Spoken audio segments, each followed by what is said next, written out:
There's a lot of complacency. Oh, after COVID, it was finished. Everybody's actually coming back to normal. Things is not that expensive, but things are functioning sort of well again. So I'm just gonna not do anything because it's still functional-ish. But we're at that juncture right now. It's just going to take like that last straw on the camel's back. And when the economy starts to roll down, once it takes that first giant step down, a lot of people are going to wait for it to come back, but it's not. It's going to keep cascading.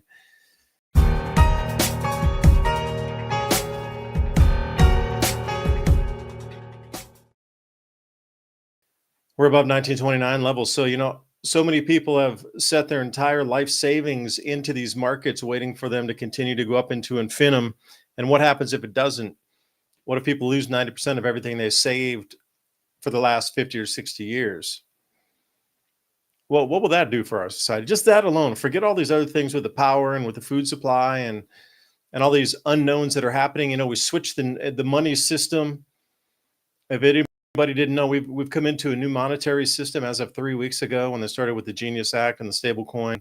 Now China, Russia, Iran, and also India joining in to create their own trading blocks, a new Bretton Woods agreement between them based on gold and assets. Like, we've moved away from what we've known as the US dollar-based system, and they're forcing that through the Genius Act to try to spur this artificial need for US bonds. Because if anybody doesn't know this, the companies that are all American based, pretty much, I would say 95% of them issuing stable coins, if they're going to issue a stable coin, they have to have some asset behind it, either gold or US Treasuries.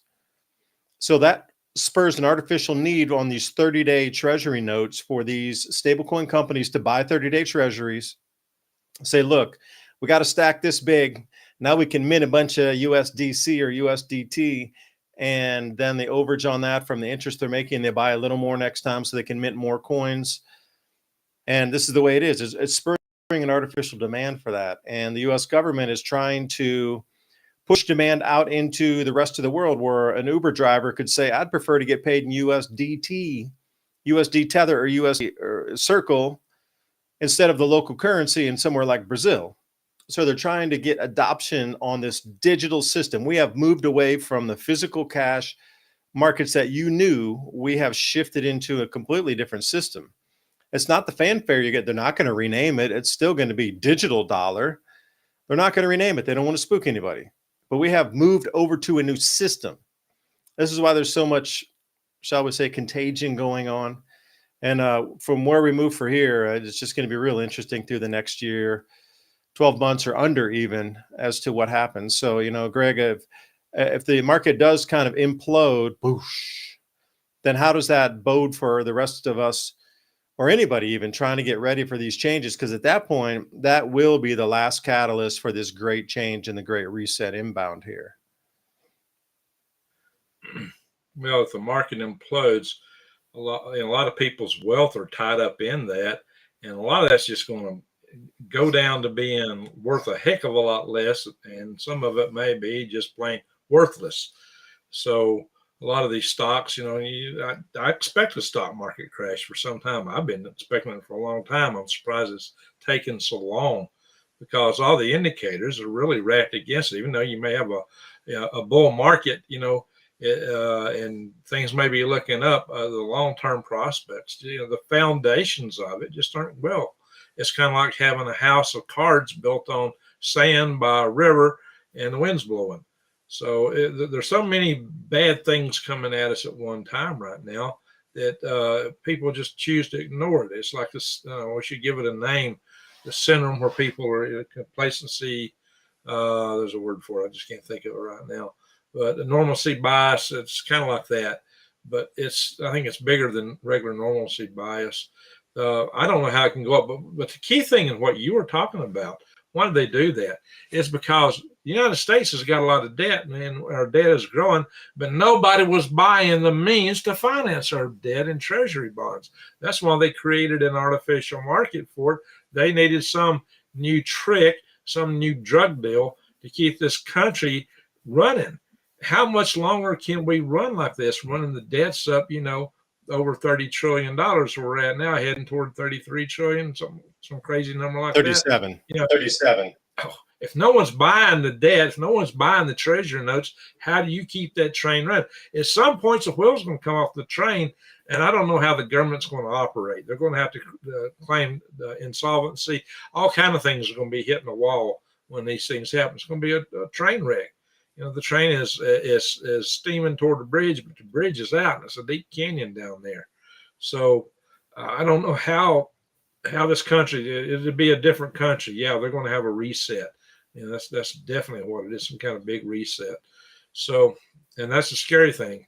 And, maybe that's why they attack farmers so much and homesteaders, is because they don't like people that are self-sufficient, to be honest. They want you dependent on their fragile system for everything. They want to make you totally dependent on them. And the best way to resist that is to be as independent as you can be. And none of us are totally independent, but you can definitely shift the degree to which you're independent. You can change, you can dial that volume up, the gain on the transceivers. So there's definitely things that you can do to protect yourself more and more, and people really need to pay a lot of attention to that. But it's all a scam that they're pulling over just to keep this train chugging along just a little bit longer. They know it's going to crash. They're preparing for it themselves. All the rich billionaires have got bunkers, and they got them everywhere, and yet they're not really telling us to prepare. Go figure.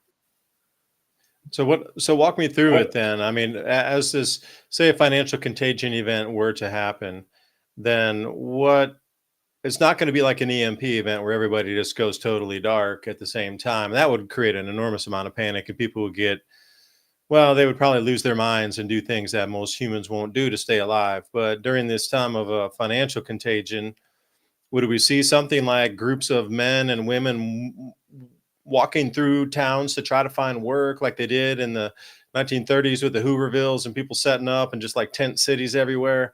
I mean, how different would it be this time comparatively? I mean, EMP event is one thing, but financial crash to set the wheels in motion of something different to, make people move. Or would they go to the centers to get food and, hey, welcome to the FEMA camp. Hey, come on in. We got free food in here for you. Yeah. Well, just think about it.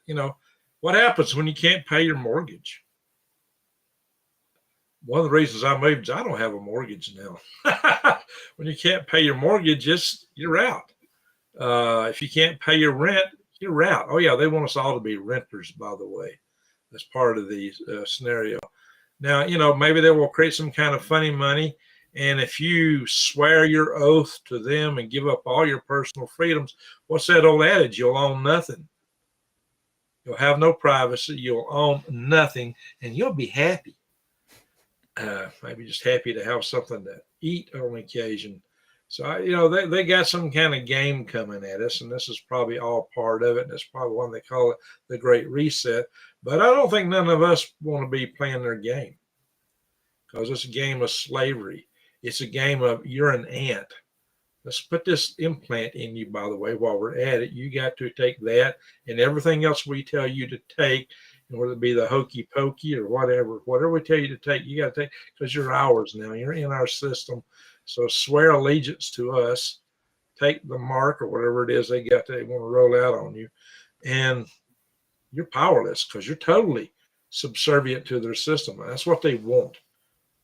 And you're no more than an ant.